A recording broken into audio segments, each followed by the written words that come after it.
नमस्कार, मी पंजाब डक. आज आहे 22 जून 2026. खास करून आयल्यानगरच्या ह्या करंजी घाटातल्या शेतकऱ्याला एक अंदाज देणार आहे. कारण की त्यांचे फोन आले की आमच्या भागामध्ये पुण्याकडे पाऊस सुरू झाला, आमच्याकडे अद्याप आला नाही.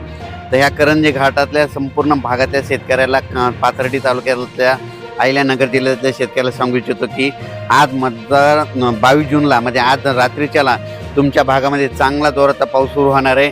आजपासून तर चांगला जवळपास 5 जुलैपर्यंत चांगला पाऊस बरसणार आहे आणि तुमच्या इकडे जे छोटे छोटे तळे आहेत त्याच्यात देखील पाणी येणार आहे. म्हणून हा अंदाज लक्षात यायचा. तुमच्या भागात दुष्काळ वगैरे काही पडणार नाही म्हणून हा अंदाज देखील लक्षात यायचा.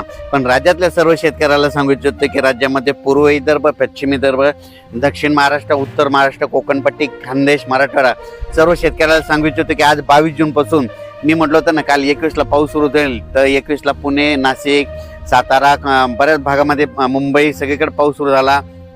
संभाजीनगरकडं देखील आता देखील जाफराबादला पडला. पण आता राज्यातल्या सर्व शेतकऱ्याला सांगू इच्छितो आज 22 जूनपासून आजपासून राज्यातला पाऊस आणखीन वाढत जाणार आहे. 22ला 23, 24, 25 असं करत करत 5 जुलैपर्यंत सगळ्या राज्यभर पाऊस पडणार आहे. सगळ्या राज्यातल्या सर्व शेतकऱ्याच्या पेरण्या होणार आहेत. म्हणून हा अंदाज सर्वप्रथम शेतकऱ्यांनी लक्षात घ्यायचा. राज्यात ठिकठिकाणी म्हणजे आज 22 जूनपासून ते जवळपास 5 जुलैपर्यंत सगळीकडे पाऊस पडणार आहे आणि सगळ्या शेतकऱ्याच्या पेरण्या सुरू होतील. म्हणून हे देखील लक्षात घ्यायचं. दुष्काळ वगैरे काही पडणार नाही. आणि सर्वप्रथम आनंदाची बातमी आणखीन सांगू इच्छितो की जुलैच्या म्हणजे 2 जुलै ते 20 जुलैच्या दरम्यान राज्यामध्ये अतिवृष्टी होणार आहे. म्हणून हा अंदाज लक्षात यायचा. पुणे जिल्हा, त्याच्यानंतर कोकणपट्टी, त्याच्यानंतर मुंबई, उत्तर महाराष्ट्राकडे अतिवृष्टी होईल. मग त्या अतिवृष्टी झाल्यामध्ये जे कॅचमॅट एरियातले धरण आहेत, जायकवाडी धरण, त्याच्यात देखील पाणी यायला सुरुवात होईल.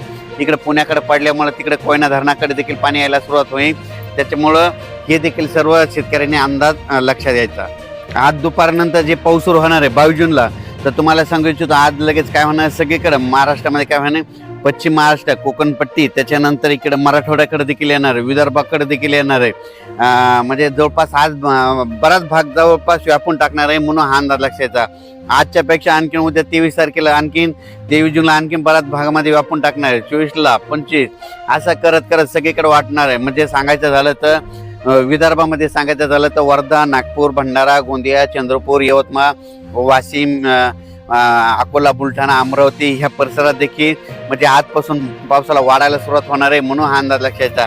विदर्भात मात्र 23, 24, 25, 26, 27च्या दरम्यान चांगला पाऊस बरसणार आहे आणि त्या शेतकऱ्याचे देखील पेरणी होणार आहे. म्हणून विदर्भातल्या 11 जिल्ह्यातल्या शेतकऱ्यांनी हा अंदाज लक्षात यायचा. मराठवाड्यात देखील आज बऱ्याच भागामध्ये मध्ये परभणी जिल्हा, लातूर जिल्हा, बीड जिल्हा, धाराशिव जिल्हा, जालना जिल्हा, संभाजीनगर आज देखील बऱ्याच भागामध्ये पाऊस दाखल होईल. पण उद्याच्याला आणखीन ह्या 5-7 दिवसामध्ये मात्र सगळीकडे दाखल होऊन मराठवाड्यातल्या देखील शेतकऱ्याच्या पेरण्या सुरू होतील. म्हणून हा अंदाज सर्व शेतकऱ्यांनी लक्षात द्यायचा. त्याच्यानंतर सातारा जिल्हा, सांगली जिल्हा, सोलापूर, कोल्हापूर तिकडे तर कालच पाऊस सुरू झाला, पण तिकडे आज देखील बराच भाग कव्हर होणार आहे.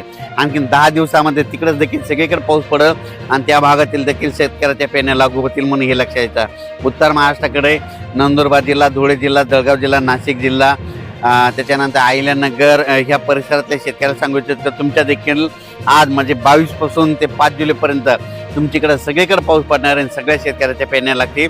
म्हणून हा अंदाज लक्षात यायचा. शेतकऱ्याला विनंती, शेतामध्ये पाऊस पडल्याच्यानंतर जमिनीमध्ये ईदभर ओल गेली तर तुम्ही कधी पेरणी करू शकता. म्हणून हा अंदाज लक्षात यायचा. 4-6 बोटावर जर ओल केली तर तुमच्या पेरणी खराब होते. त्याच्यामुळे 4-6 बोटं पेरणी करू नये. ईदवर चांगली ओल गेल्याच्या नंतर तुम्ही पेरणी कधी करू शकता. म्हणून हे शेतकऱ्यांना लक्षात यायचं. पण राज्यात मात्र आजपासून परत जास्त पाऊस वाढायला सुरुवात होणार आहे. दुष्काळ वगैरे काही पडणार नाही. परत एकदा सांगतो, जूनमध्ये यावर्षी मी म्हटलं तर कमी पाऊस राहणार, जुलैमध्ये जास्त, ऑगस्टला कमी आणि सप्टेंबर, ऑक्टोबर परतीचा पाऊस धुमाकूळ घालणार आहे. म्हणून हे अंदाज देखील लक्षात यायचा.